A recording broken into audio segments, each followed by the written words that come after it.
You wake up every morning and your motto is collecting and consuming. More, and more. The anxiety of missing out on the latest thing, the better one. The stress that you can't afford something you want or you think you want. The rising depression, the lack of contentment, the distraction by what you don't have, the dissatisfaction with what you do have and who you are. There is always something missing you. Everyone on social media seems to have. How about you order it right now? Buy, subscribe, add this to the cart, enter the waiting list of being perfect. In a time of materialism being the main theme of the social system, you keep wanting and wanting and wanting. Stoicism. Meanwhile, there is a frog named Pepe. He mastered the Stoic art of being, and he knew that nothing in life is perfect, and obviously nothing is permanent or even close. Pepe always imagined the worst possible scenario and prepare himself for that. This way, misery never had a chance to surprise him. One day, Pepe woke up to a letter. No, not a love letter. Pepe doesn't do love. No, he was fired from his job, when in fact he deserved a promotion. He could feel the panic crawling up his body. But Pepe looked at the empty wall. Pepe is a minimalist. His walls are empty, same as his heart. And imagine the picture of the beloved Seneca saying in a calming voice, expecting the world to treat you fairly because you are a good person is a little like expecting a bowl not to attack you because you are vegetarian. Reacting like a stoic, Pepe went back to sleep. A couple of hours later, Pepe woke up again and said to himself, the only reason I needed that job is for buying more useless stuff. Although I am a minimalist, I could cut down even more. I don't need a 2-bedroom apartment. I will always be alone. I don't even need a bedroom. I can live on the streets. Instead of wallowing in self-pity, Pepe moved to a smaller apartment. A bit cramped, if you ask me. But he sought comfort in the words of Epictetus. It is not what happens to you, but how you react to it that matters. He was calm and composed throughout moving his few belongings to the new place. And now that he have more free time, he's unemployed, Pepe decided to enjoy his life more, not by zombifying himself with consuming, but by appreciating small things, like this window in his new bedroom. It is like really small window, but it have a nice view on a red brick wall. Pepe's life was not without challenges or desires. He faced many ups and downs, wanting some of this, a little bit of that, but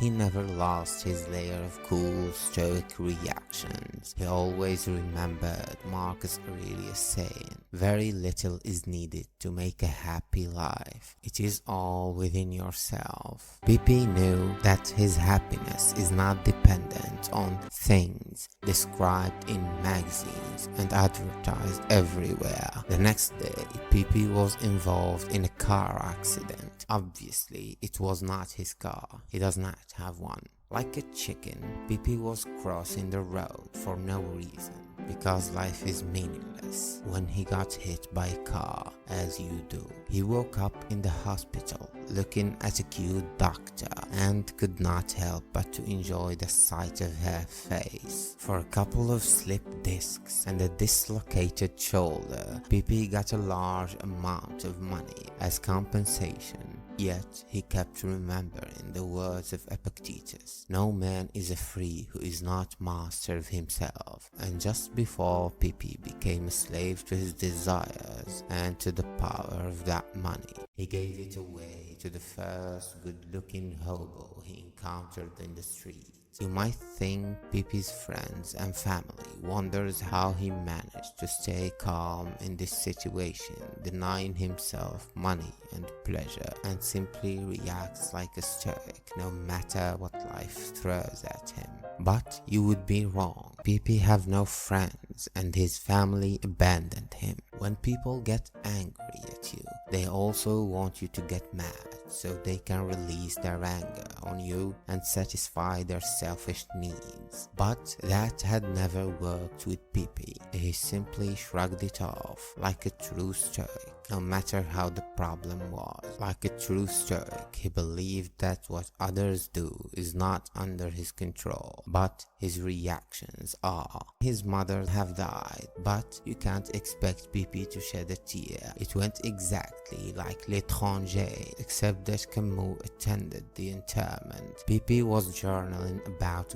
gratitude, believing that death is the only reason why we can appreciate life. Do not fear death, fear the unlived life. As Pepe walked down the street, you couldn't help but notice people staring at him and his ugly face. And by the way, he has the ugliest face you could ever imagine, like a literal frog. I mean, green and all. You would have felt a wave of anxiety bearing down on you every time you go outside. But Pepe was feeling the warm sunshine on his ugly face, and that brought him a sense of joy. It is true that Epictetus said men are disturbed not by things, but by the views which they take on them, and people were disturbed by the view Pepe is giving them. But his and all the modern Stoics' godfather, Marx Aurelius, said, "Choose not to be harmed, and you won't feel harmed. Do not feel harmed, and you haven't been." The last day, Pepe was sitting in a cafe, observing people as a philosopher would do. He watched as a couple sat across from each other, arguing and shouting. He remembered a date he had once in the exact same cafe. He struggled to connect with the girl. She was consumed by her emotions and desires like all women, he said to himself. And surely his face and the lack of emotions he has got nothing to do with it. Although he still struggles with feeling isolated and lonely sometimes, he knew that with the Stoic principles he lives by, That face of his. nothing would make him complete, and he smiled, feeling satisfied. The waitress approached him, showing disgust, like a true Stoic, unfazed by her attitude and with a sense of detachment. Pepe the Stoic said, "I'll have it black. I'm not looking for happiness, just the caffeine boost." If you want to learn the art of effortless life by Pepe the Zen Master, watch this video. Le bonheur, après tout, est une activité originale aujourd'hui. La preuve est qu'on a tendance à se cacher pour l'exercer, à y voir une sorte de balai rose dont il faut s'excuser.